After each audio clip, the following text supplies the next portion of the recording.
Well, for my fellow countrymen, salamat. Okay na yung bed ko.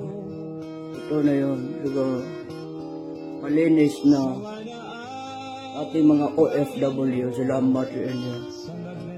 And ito yung tuwalya ko. Dito nakalagay. And marami pa mga sabon. Maano ko ng sabon kasi maliligo ako. Baso ko pang kape. Importante yun. Shower. Eh, nagsasabi sa akin na nagbabas, wag namang ganyan. Because kahit ganyan, mahal ko kayo.